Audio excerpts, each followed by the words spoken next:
YouTube, how's it going? The Goat House is back. And I got tight end rankings for you guys today. And to be clear, this isn't based off the past. This is predicting this upcoming season. And rookies are included because I'm predicting the upcoming season. I took one tight end from every team. Maybe it's not necessarily the best tight end from every team in my opinion, but it's the tight end I think will be their number one tight end and use the most. This isn't just based off of who's going to get the most receiving yards or catches, touchdowns. Every aspect of being a tight end is going into this, so blocking and more. We'll go through 32 tight ends, 32 to 1, one from each NFL team. We also did quarterbacks, running backs, receivers, and offensive line units. Plenty of other videos on the channel, plenty more to come. Subscriber goals at 40K. By the end of this year, we got daily sports videos. NFL season's getting closer. We're going to have full coverage in season. I can't wait for that. Hopefully you can join us for that too. Click that like button. Much appreciated. Check out our Twitter there in the top right and a link in the description for that. But let's start with the bottom 8 tight ends. I'll explain them each. And I'm going to get bashed in the comments. I can't wait. 32, I'm predicting the Raiders to use their rookie from LSU, Foster Moreau, the most. I know they have Luke Wilson as well. But it's a young team. They drafted him for a reason. He's a pretty athletic tight end. I mean, he can block pretty well for being an athletic guy too. But because maybe he won't start the year off, but I think he'll use majority of the time. He'll start at the bottom. He is only a rookie. But there are some rookies, as you can see, I think will make an impact. Mike Gesicki is second. I think they'll use him most. I'm excited about Durham Smythe they drafted last year too. I think they'll try to use him a lot because he can block very well and also can catch. So I hope they use him more. But Gesicki, they tried to. I know it's a different coaching staff, but they really tried to, throw him in blocking situations. I actually seen him one-on-one with tackles, left and right tackles, which was, kind of stupid.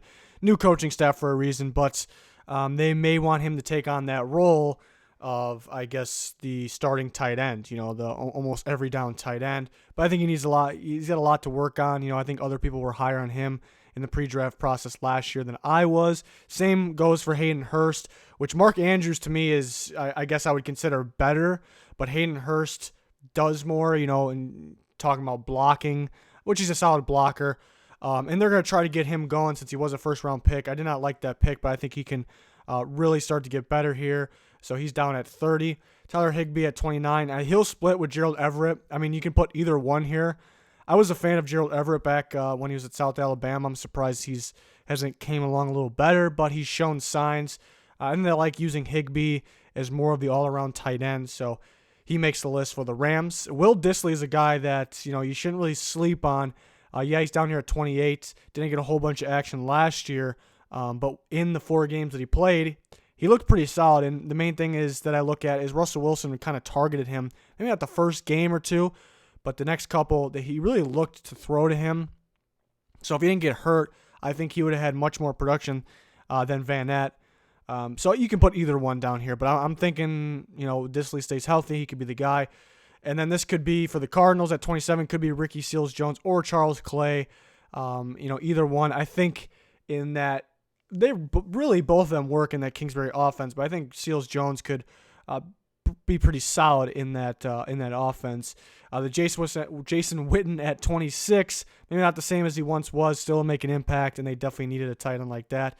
Jarwin did look pretty solid as well. And 25 is a rookie, Josh Oliver, who the Jaguars drafted, and was kind of one of my sleepers for the draft, and I just love the fit. They needed a tight end.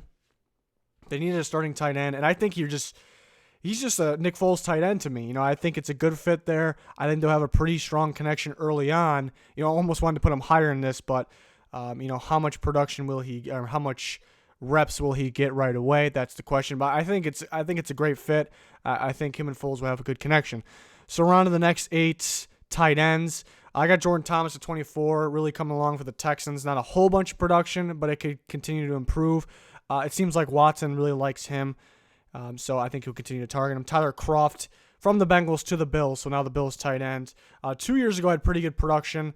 So I think, and then really, they did bring in Dawson Knox, so I mean he could take some reps away too. Knox maybe could by the end of the year could be the guy going forward. I'm kind of predicting mainly Kroft for this year. So he'll be down at 23. And then Chris Herndon is suspended a few games, so that kind of brings him down a little bit. But very good young tight end, very athletic. So I probably would put him actually, I don't want to say much higher, but definitely at the top of this list if he didn't get suspended, maybe even on the next group of guys. So they'll definitely use him when he comes back, and he'll definitely get some production. Tyler Eifert's a tough one because I think if he's fully healthy the whole year, he's easily, very easily, a top 10 tight end, maybe even a top 5, yes. But I hate predicting guys to get hurt, but it's just like, it's almost like he'll play some games, he'll play really good, but will he last the whole season? That's the tough part here, so that's why he's down here. Unfortunately, I don't really have a lot of trust in him staying healthy. Noah Fant at 20. Will they use him on every down? That's really the question, but he'll get some production receiving yards wise, so that's why a rookie is kind of ahead of the other guys, but I didn't put him too high because, again, the question is, will he be used every down? How will he do blocking? Austin Hooper at 19. He gets some solid production here and there and can block. Just not a tight end I've been overly thrilled with. I know the Falcons fans really like him. I thought they had plenty of chances to get better at that position, to be honest. But, I mean, he's a solid tight end. Vance McDonald at 18. And we could see, actually, he had pretty good production last year. It was kind of surprising.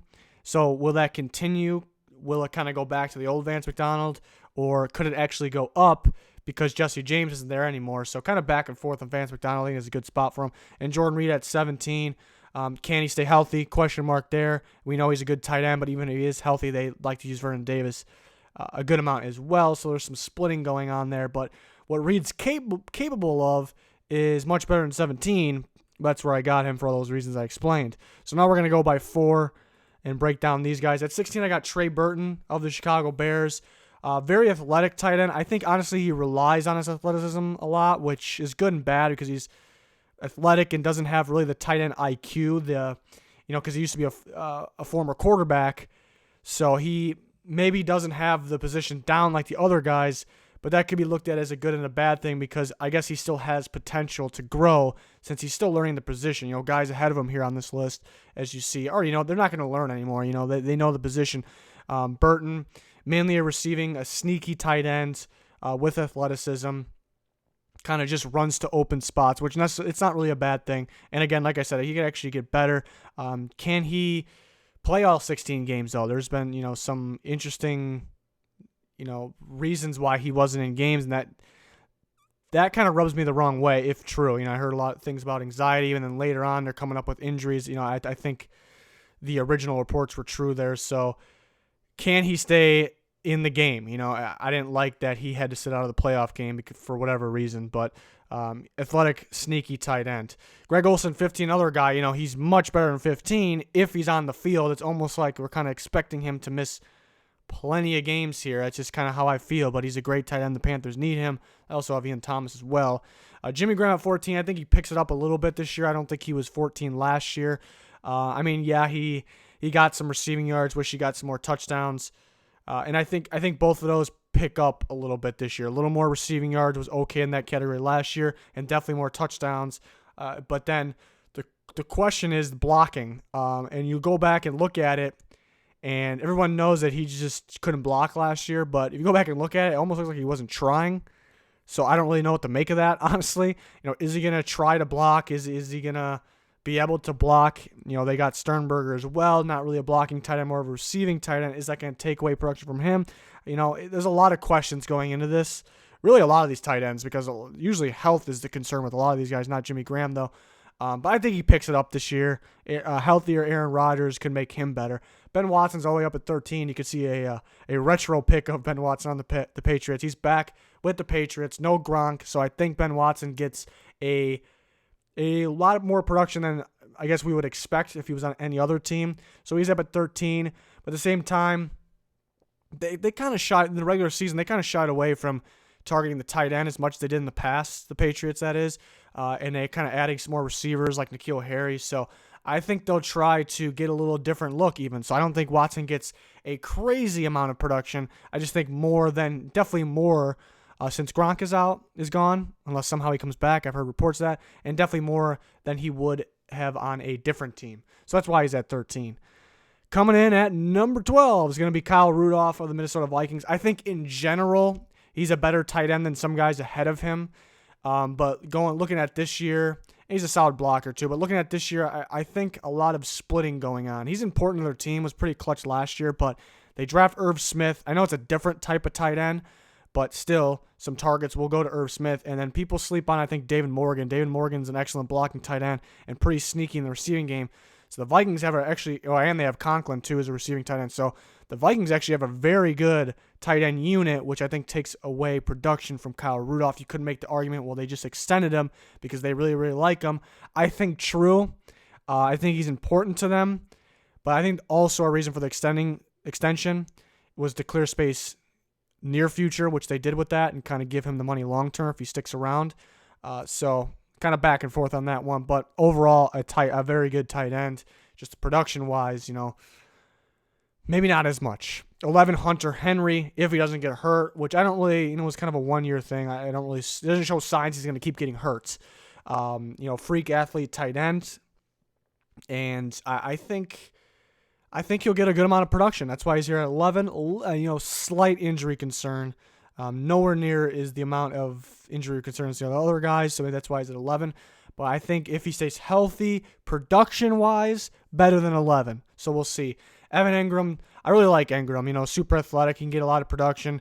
He can line up at the traditional tight end spot in the slot. But the problem is the quarterback. Who's going to give him the ball? We've seen kind of a drop in production last year. I think it kind of goes back up. No Odell there, taking away some targets. So I think Engram, he could be better than 10, but just I guess the quarterback situation there. David Njoku, now he adds Odell, so maybe that takes away from some targets. Otherwise, I probably would put him higher because he's looking really promising, getting better and better. Baker and him had a good connection, so he can take that next step up. It's just, there's a chance that some targets get taken away because Odell being there, and they got a pretty good receiver group. So we will see. He's at 9. On to the next 4. O.J. Howard at 8. Keep expecting a bigger step up. He's slowly stepping up. I know they have Cameron Brate, who's actually pretty solid too. If this wasn't a one tight end per team video, Cameron Brate easily would have been on this list. But O.J. Howard, he's a great athlete. He's got natural hands. It's time for him to step up. It's not really all on him for the reason he hasn't made a huge step up. I think it can happen this year. He's an all-around tight end, so he comes in at 8. 7's going to be Jared Cook. I think the production will carry over. He had a ton of, surprising. He's always been a solid tight end, but a ton of surprising extra production last year. And now he goes with Drew Brees. So I think, I did like they grabbed Alize Mack. I think that's going to be a steal. But Cook right away will get a whole bunch of production, I think, and that's why he's all the way up at 7. And I got a rookie at 6. People are going to rip me for having a rookie at 6. But I don't care that he hasn't proven anything. I'm predicting this year TJ Hockenson was an elite tight end draft prospect for a reason. He can do it all. You can even hand him the ball if you wanted to, but he can block at a high level. He can catch at a high level, run routes at a high level, and run after the catch at an extremely high level for what you expect from him. So I think, and then you saw last year, the Lions really tried to use the tight end more and more. And that actually hurt them because they didn't have the tight end power, really. The tight ends that had the abilities. So TJ Hockenson has it. They'll use him a lot in different ways. He could even be higher in this, so I guess him being a rookie kind of stopped me from putting him even higher. But I like TJ Hockenson a lot. It's going to be fun to watch him with Stafford. And then the former Lions tight end comes in at 5.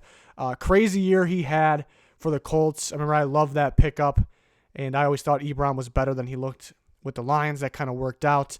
And they do have Doyle, who could have been on this list too if it wasn't one per team. But Ebron will, what he did 1 year with Andrew Luck, I think actually it's scary to think. I think he can continue to get better. So he comes in at number 5. Tough to pass the top 4. But Eric Ebron's very close. And I think the rookie Hockenson's pretty close too. The top 4 for me, Delanie Walker, as long as he stays healthy. Nothing's telling me he's going to keep getting hurt. It's a slight concern. But this guy's a very good tight end. If you remember early on in his career, this guy was always just known as a blocking tight end. Almost lined up at fullback early in his career too because he can block so well in any situation. And then all of a sudden he's a freak athlete and a freak pass-catching tight end. Kind of when he came to Tennessee, that kind of came out of nowhere. So he is very good. You can't forget about Delanie Walker just because he was hurt last year. As long as he stays healthy, I think he's a top 4, maybe top 3 tight end. Number 3 is George Kittle. Another guy that was kind of known as a solid blocking tight end out of Iowa, and then he developed very early on, developed more athleticism, and then a receiving game, a pass-catching game, which was crazy. And it's crazy to think the year he had last year and how he can even improve on that he's number 3. It's just really he can have more receiving yards than the top 2. It's just so tough to pass these top 2 guys, these elite tight ends, which Kittle definitely can be here with another year like that. But Kelce and Ertz, I wouldn't really argue with you if you put Ertz at 1. At times last year, I did say Ertz was the number 1 tight end. That's because I think Kelce does rely on his athleticism a lot. You know, sometimes he doesn't do everything, I guess, 100% the right way in terms of routes and the way he goes and catches the ball, but he still makes the play because he's an absolute freak athlete. So, I mean, these guys you can flip. Like I said, I'm not going to argue with you if you have Ertz 1, Kelce 2. I think Kelce's just, there's some games where Ertz, I don't want to say disappears, but they don't use as much, and Kelce is always a crazy impact for the Chiefs, so I guess that's the deciding factor there, but Ertz definitely takes over in some games, so it's tough for those two, and then 3-4 is pretty close, 5-6 right behind these 4, and even though one of them is a rookie, I can't wait to watch all these rookies. I think pretty good group. I mentioned some other guys too. Sternberger could be pretty good with Rodgers, so some of those other rookies, Irv Smith we talked about, going to be interesting. A lot of good rookie tight ends to watch out for. So no Gronk, and we see what the top of the tight end rankings look like with no Gronk, unless he just comes back. And I'm still putting him at 1, even though maybe his production wasn't there during the regular season. You just see the crazy impact he makes when it matters. In the playoffs, just how dominant the guy is. It's just ridiculous. So that's my tight end rankings. We're going to keep going on with these position rankings here through the defense. We can rank some more units then, maybe some coaches at the end. Plenty more prediction videos to come. Top 100 is going on NFL Network. Maybe we can react to that very, very soon, next day or so. So a lot going on, even though season hasn't really started yet, but practice has started, so I'm getting excited. Please subscribe to our channel. Daily sports videos, full coverage in season for the NFL. That's going to do it for this one. Thanks, everyone, for watching. Goodbye.